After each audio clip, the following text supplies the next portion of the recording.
Happy Friday, happy spring, happy surviving this week. So today on CityCast Las Vegas, I'm here with Nevada current editor April Corbin Girnus and our very own executive producer Layla Muhammad. And we're talking about the dog abandoned at the airport, the debate over Nevada's live entertainment tax, and how Flavor Flav's invitation to the gold medal winning U.S. women's hockey team to come party in Las Vegas has gotten even bigger. It's Friday, February 27th. I'm Sonja Cho Swanson, and here's what Las Vegas is talking about.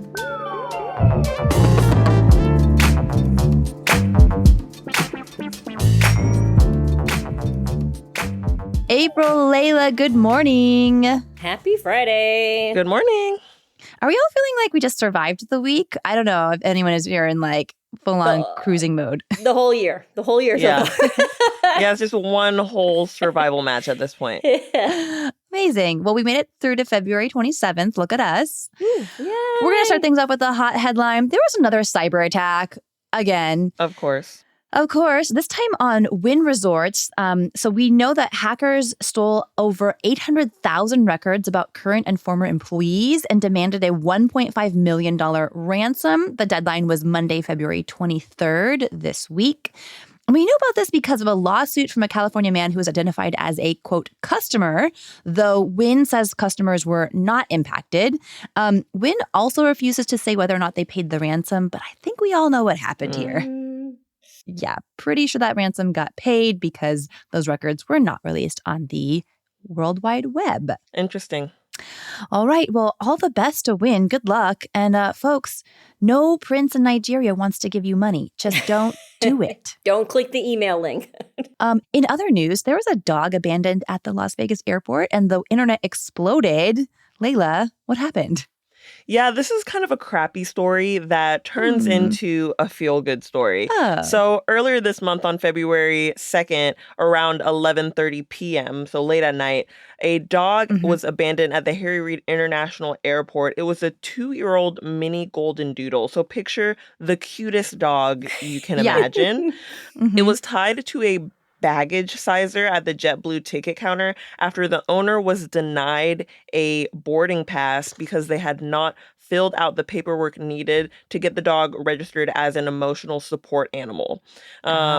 The authorities later located the owner at the departure gate after she went through to security to her gate. And she was arrested on suspicion of animal abandonment and resisting arrest after becoming hostile while being questioned. At the gate, when the officers were questioning her, she said that she was there. Well, she said two things that kind of didn't line up. She went to the departure gate to rebook her flight. And she said that the dog was chipped, so would eventually be returned to her. Ugh. Yeah. So the pup was quickly nicknamed JetBlue. And drew in an overwhelming response once police and airport staff shared the story online. After the mandatory hold from Animal Protection Services, they have a 10-day mandatory hold, and the owner did not come to reclaim the dog. The Retriever Rescue of Las Vegas was flooded with thousands of adoption inquiries from all around the world. I think over 2,700 applications. Wow. So feel-good part, the officer who responded from Las Vegas Metro Police Department, Officer Skeeter Black, and his family were selected to adopt JetBlue. Oh. That's so perfect. Yeah. Yeah, they had already been approved through the rescue to adopt a golden doodle and were present at a public event that they held to officially welcome him home. Oh. Another great part of the story is that JetBlue actually donated $6,000 to the rescue, and it was doubled by an anonymous donor to support other dogs in need. Because, in the Valley, we have a lot of dogs who are in shelters who need love and who need a home. So many JetBlues. Yeah. And so kind of like added context for this story is how emotional support animal registration and service animal registration laws have changed for airlines over the years. It was actually tightened in 2021, which, I mean, could have led to this woman coming to the airport and not knowing what paperwork she needed, but she didn't even have him registered as an emotional support dog, which you can't even get an emotional support dog on a plane. It has to be a service dog that has specific training. So it seems like this person, didn't really understand the rules, but that's not an excuse to abandon your dog at the ticket counter. Because you can just still fly with a dog. Like you can just pay the plane ticket for the dog, basically. Right. There's something a fee, like yeah, it's like $100 or something. I've flown with a dog before, but also, I will just say the fact that she behaved so outrageously is in a weird way kind of circular proof that she does need an emotional support dog. Oh, no. Kinda, yeah. And it's so because Golden Doodles also, which is another sad aspect of this, they have separation anxiety. Oh. So leaving this dog tied to the baggage sizer at the ticket counter and just walking off, this poor puppy. Totally. Okay, y'all. Flying with dogs, yes or no? Thoughts? I recently was on a flight where someone else had a dog. And it was quiet for a majority of the plane ride. It was like I didn't even know it was there. But then once everybody got up to deboard, oh my gosh, this dog was yapping like crazy. Oh. Which, I don't know, maybe it was getting some anxiety about all the humans standing up. It was a really small dog. But I think with proper training and behavioral certification, dogs should be allowed to fly. Like, how else are they being transported? April? Yeah, I will say many years ago, I flew with my dog underneath the seat in front of me. I was coming back to Vegas. And one little life tip for anybody flying with a dog, tell the person next to you that you're flying with the dog if they don't happen to see you. Because I spent this entire flight from, I think, Florida to Vegas constantly bending over and whispering to my dog to check on my dog and give him a little treat and make sure he was calm. But the person next to me didn't know what I was doing. So they thought for 3 hours that I was just a crazy lady who was talking to her bag. And I only know this because when the plane stopped and we were deboarding, I took the dog carrier out. And there was this light bulb moment of the passenger next to me that was oh, she's not nuts. She's been talking to a creature because my dog didn't cry and didn't whine and was properly. It was probably she was just chilling there. So that's fine. But, warn a person next to you, I guess, is my life tip. I mean, I think it's fine to fly with a dog, as long as it's, it's going to be, your dog. You should know your dog, whether or not they can handle that. And, I think it's fine. I am wary I would probably do anything possible to not have to crate my dog and ship a bigger dog, underneath the plane or whatever. Because I think that is more stressful and sort of bigger health risks for that or whatever. But when you're talking in cabin with a dog, if your dog's well behaved and it's in a thing and it fits, go for it. There's a lot of pet-friendly hotels, I have 2 counterpoints for y'all. All right. No. And the first, and I say this as a dog lover, dog owner, a person who's flown with dogs. First counterpoint, and this is a secondhand story that I've heard, is a dog on a flight once got loose while it had a case of diarrhea and was running up and down the aisles, just spreading dog poo-poo all That's a nightmare. over the carpets gross. And seats. Yeah.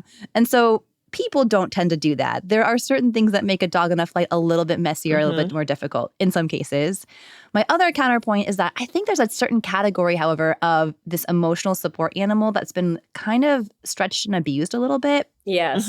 100%. In ways that people who actually do need the emotional support animal or the service animal are now kind of getting the eye roll from people because others are actually abusing the category. So is there a way for us to kind of acknowledge that we're living in a world where I like to call it, I think we're living in multi-species families and animals like dogs are now more part of our everyday life, right? We're bringing them into public spaces and to restaurants and stores.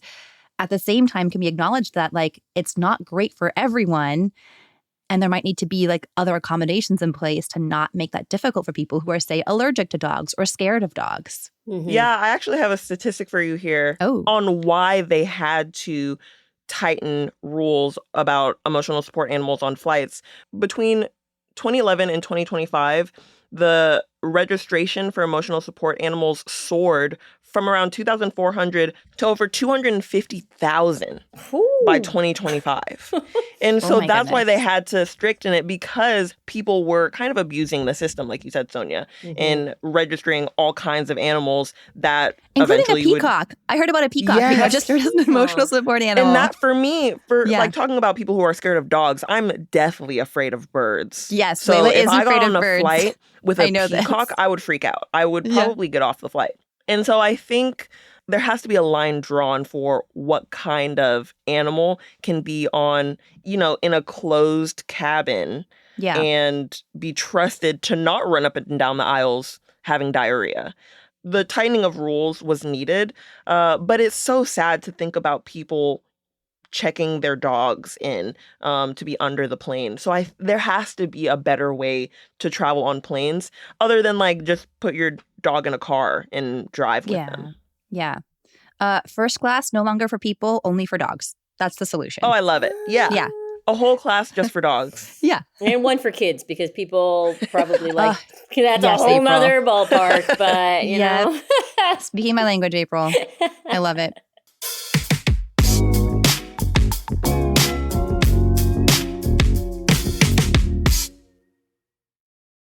All right, let's move on to our second topic. Something kind of wonky. We need someone extra nerdy to help us explain it. April. Hey, I'm your girl. Tell us about Nevada's live entertainment tax and why it's under debate. Yeah, so right now, for those who don't know, the Nevada State Legislature is not in session. This is considered an interim period between sessions where they come up with policies that they might want to introduce. Okay. So right now, it's kind of like the situationship of the legislature. They're yeah. kind of So right now they're just hanging out. Exactly. Okay. They're hanging out. They're talking. They're discussing things, figuring out what they want to commit to in the next legislative session, which is in 2027. So one of the conversations that's happening right now is around our live entertainment tax. Most people know that as the 9% tax that gets added to most like live concerts, Broadway shows, musicians, sporting events. One thing that has become clear is that a lot of these taxes related to live events has been done sort of piecemeal. So your Beyoncé concert, your Taylor Swift concert, your BTS concert, all of those have the 9% entertainment tax. Are you speaking to me specifically, April? Because I went to all three of those. Yeah, I was going to say to all of them. I did this for you. Yes, so all of those have a 9% LET tax attached to them. But if you go to a Las Vegas Raiders game, or if you go to one of the two NASCAR races that happen also in the Valley, those do not have a 9% LET tax attached to them because those are exempt. And then if you go to a UFC event or a boxing event, those are exempt from the 9% LET, but they get charged an 8% tax that's imposed by the Athletic Commission, which sanctions their events. So they're kind of all piecemeal, and there's a lot of exemptions that go with LET. So if you are a venue that's below a certain amount, you don't have to charge it, which is why you don't get charged it for like a small local show that's in downtown Las Vegas, right? And the biggest exemption, and probably the most controversial exemption from the tax, is around professional sports. So professional sporting events that are featuring a Nevada-based team, so that's the Raiders, VGK, the Aces, all of those, they are exempt from that. And there is a conversation about whether or not they should be. And it's happened, it's come up in the last few sessions, and it looks like State Senator Dina Neal is prepping to have that conversation again next year. Interesting. Let me ask you a quick follow-up, though. What's at stake here? Like, why are we even debating this? There's a conversation about Nevada and Las Vegas specifically's changing revenue streams, right? Like Las Vegas has billed itself and is pushing itself to be the entertainment capital of the world and to sort of move beyond gaming, right? Gaming is our revenue bread and butter. And it's huge, obviously, and sort of tourism drawn, but it's not without fault, right? Like there's, it's very circular. We know that when recessions hit and when people are struggling financially, they tend to, or they should, they tend to spend less and come to Vegas and party less on the casino floor. But sort of counter to that is that one thing that is immune from that sort of economic pressures is like your BTS concert. Like it doesn't matter how much you're struggling. If you are part of the BTS army, that's what they call themselves, right? Yep. If you're part of the BTS army, you're going to go. If you are a Swiftie, you're going to go. You're going to find a way to go. Mm-hmm. So those things are kind of resistant from those in a way that sort of traditional gaming isn't. And in the tax revenue world, there's a lot of things that are shifting as, products have moved from physical copies of books to digital copies of books. The way that's taxed has sort of changed. So a lot of things changes. A lot of things now are, instead of software based, or like you're buying a product, you're buying a subscription to something, which is not capturing tax revenue based off of that. So there's this conversation about the way we're taxing things now. Is it modernized? Is it the way it should be? And is it fair? Is it fair that there is a 9% tax for Beyoncé fans and only an 8% tax for UFC fans? Is it fair that the Golden Knights, who charge a lot of money for their tickets, don't have to have that, So I think there's a question of fairness that is relevant for these people to talk about. Yeah. Well, let's actually go into that, because I just want to shout out your story, April. You wrote a great story for the Nevada Current on this very topic.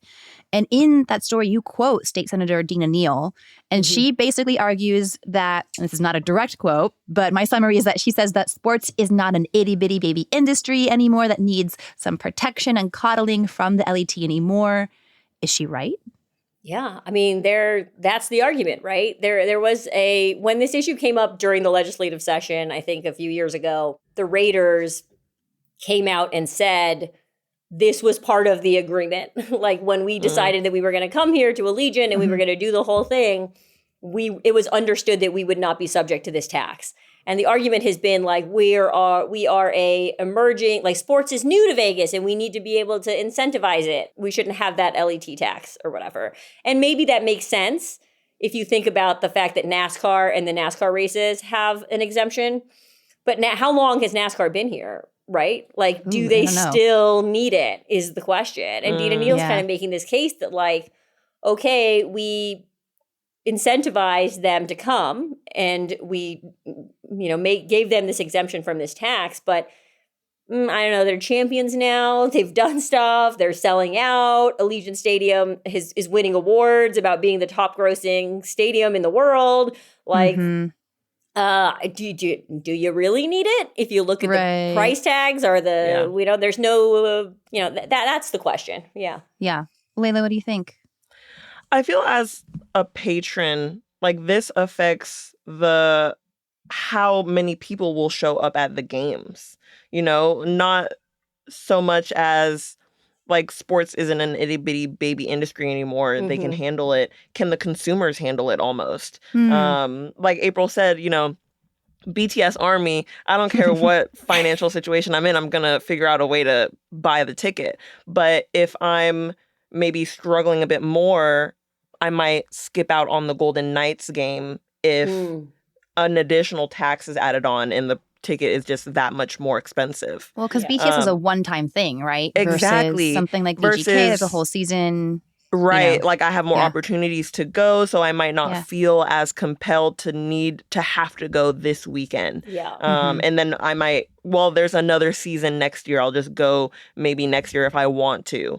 Like, I'm usually not on the side of the sports teams, don't get me wrong.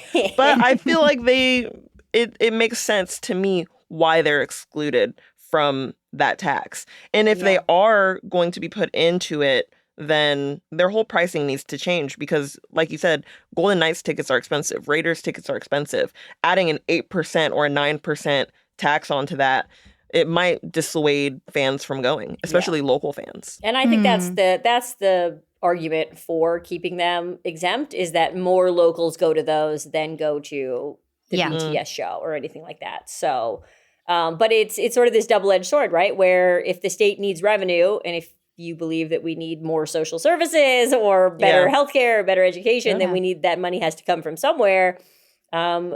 Who gets to pay it, And for so long we rely on sales tax and this kind of myth that like, oh, the tourists pay a lot of sales tax, but like locals pay a lot of sales tax, right? So you kind of have to ask yourself, like when it comes to live entertainment, when it comes to concerts, when it comes to the shows, when it comes to the Sphere, all of those things, who is going there? And does it make more sense to put that on a sort of what is probably discretionary income versus charging, the paper that you have to buy for school at Target, That's a great point. Yeah.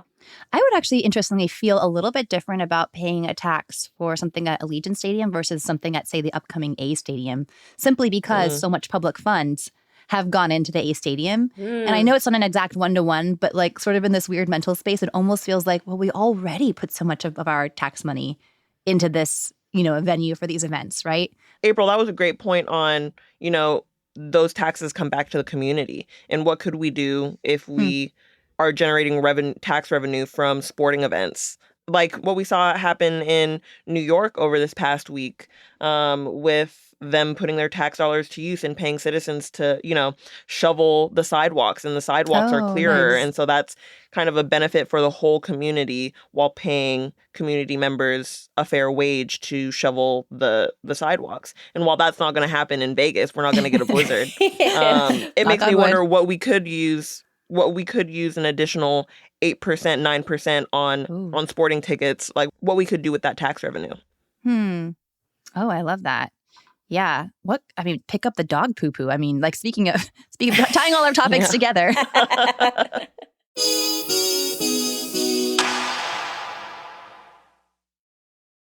Well, let's go on to our third and final topic of the day. The women's hockey team has accepted Flavor Flav's invitation to come to Vegas. Hey. So I think you probably know the backstory. I'll give you the quick recap. So in the wake of the stunning men's gold medal win on Sunday, President Trump called the team in the locker room to congratulate them on their win. And he makes this joke. The joke is that he's going to have to invite the women's team to the White House too, or else he'll get impeached. Womp womp. That's a eye roll uncle joke, right? The women's team unsurprisingly declined this backhanded invitation, citing previous engagements. But then the next day, who steps into the void? Las Vegas resident and professional hype man Flavor Flav extends the invitation on Twitter. He has since gotten Alaska Air to sponsor flights, Circa to sponsor accommodations, and StubHub to sponsor tickets to different events. And he's also extended the invite to all U.S. female medalists in the Olympics and the Paralympics. Bonus, on top of this all, Flav has just announced a collab with MGM Resorts. He's going to be headlining this event in July called She's Got Game. It's a celebration of Team USA's female athletes. And I also want to shout out Flavor Flav for being a champion for women's sports over the years, including the 2024 Olympics as well, because women's sports are notoriously underfunded. To give you a little context, unlike most other countries represented in the Olympics, the U.S. does not federally fund our Olympic teams. They have to rely on sponsorships and private funding. And as a result, women's teams, unsurprisingly, are much less better funded than the men's teams are. And so this is a little bit of spotlight on the amazing work that our women's athletes are doing, their amazing win. And so we're going to see them party in Vegas soon. Just so you know, Flavor Flav, I'm officially available to party with y'all as well. Same. Nice. Yes. Question, where should Flav take the team out in Vegas? What's the dream itinerary? Thoughts? I randomly, I would love to see them go through Universal Horror Unleashed. Amazing. Great. I feel like a video of them going through that with Flavor Flav leading the pack. With hockey sticks? Exactly, with their hockey sticks, going through Universal Horror Unleashed. I think that would be hilarious to watch. That would be amazing. I feel bad for the staff, but yes. Yeah. I would love to see the women's hockey team specifically go to our girls hockey programs here in town. I think Las Vegas is still being, we are still developing as a hockey town in general, especially at the community level and the youth sports level. But shout out to Las Vegas Ice Center, which has a great girls program for kids. And I would love to see that. As a big hockey fan and a huge Olympics fan, it was so cool to see Hillary Knight, the captain of the women's team.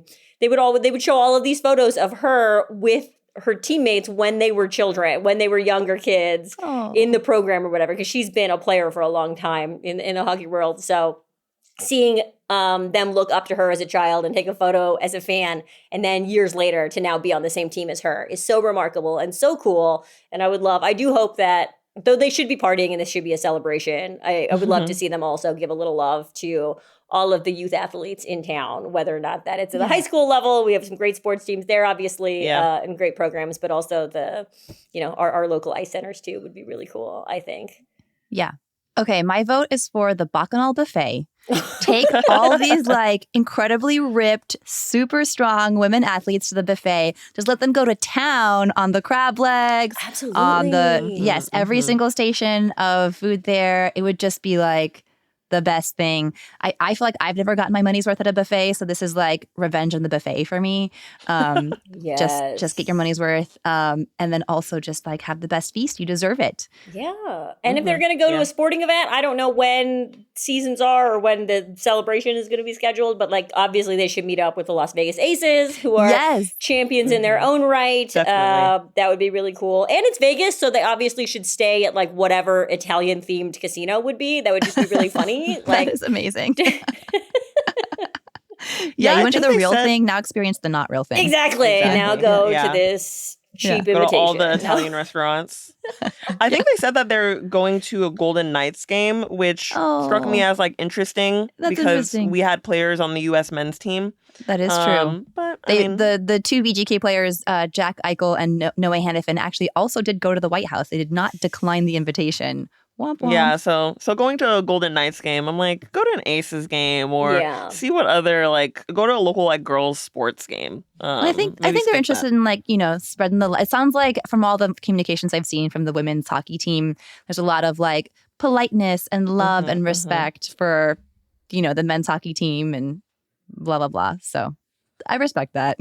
And also I think I shout out Magic Mike every time I go on CityCast for one of these. But Magic Mike sponsor April already. Come on. All of the straight or bi players, the athletes, they should go to a Magic Mike show. I don't know what the lesbian equivalent would be, but I think that we should also. I think everybody could have fun. I think everybody could have fun at a Magic Mike show. That's Magic true. Mike I don't is know for everyone. But it's. It is a feat in athleticism, honestly. So it is. They will those appreciate that. Those athletes should meet those male athletes who are dancing on stage there. So yes, that's the matchup we want. Yeah, there we go. Exactly. Amazing. All right. Well, Layla, April, thank you so much for this wonderful conversation and happy weekend. Of course. Thanks, Sonja. Happy weekend. Before we go, we got some shout outs from our CityCast Las Vegas neighbors. That's our membership program. If you become a CityCast Las Vegas neighbor at membership.citycast.fm, you get to shout out some of your favorite local organizations, businesses, even just people who are just killing it out there. So our first one is from Shelby C. She shouts out For the Love, Las Vegas in the Arts District. It's an amazing place to find new and vintage clothing, gifts and home decor, and local art by Meg. Love a shop like that. Melissa M. has big ups for Almond and Oat Coffee House. They have a new location at Jones and 215 down south. They specialize in dairy-free coffee and vegan food options. Cute store, great coffee. I gotta say, I was actually intrigued by this and I Googled them. Their menu looks so good. And you can actually get an upgrade for only $3 to like double the size of your drink. I love it. I love it. That's the Vegas way. Almond and Oat Coffee House on my list to try. Thank you, Melissa M. And listeners, if you too want your shout out, don't forget, head over to membership.citycast.fm. You'll get all sorts of other very cool perks.